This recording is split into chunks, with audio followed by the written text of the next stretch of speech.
Growing up, we always understood that we had our Bible and the Gentiles had their Bible, the New Testament, and that they were two completely separate books.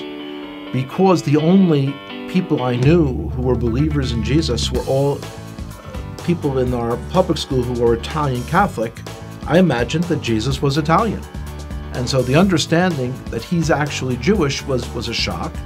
And then to hear that the New Testament was written by Jews, I couldn't believe it. My expectation was that the New Testament was like my grandparents had told me. It was a book on how to persecute the Jews, and it's something you should stay away from. Of course, when you're told you should stay away from something, curiosity gets the best of you, and you've got to see it. When I opened the New Testament, I was expecting to find a handbook on how to persecute the Jews. My grandparents had warned me that it was written by people who killed the Jews.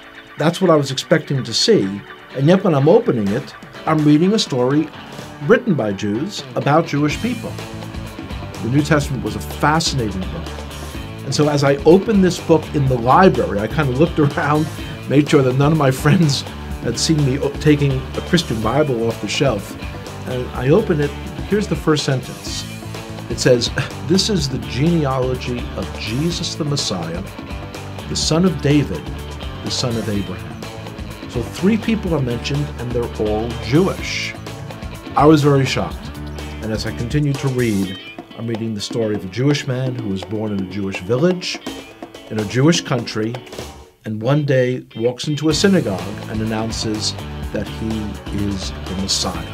The more I read the words of Jesus, the more I became attracted to him. It was as beautiful as anything I had ever read in any other part of the Bible. As I came to faith that Yeshua, that Jesus was the Messiah, it was clear that that was the most Jewish thing I could do. This is not the person who's a renegade to our people. This is the one who was promised in our Bible, the 53rd chapter of Isaiah. It is astonishing. If you would just read that chapter, just without the Bible being around it, you would say, oh, this is some Christian Bible. This is Jesus. When you realize, though, that it's in the middle of our Bible, our Jewish Bible,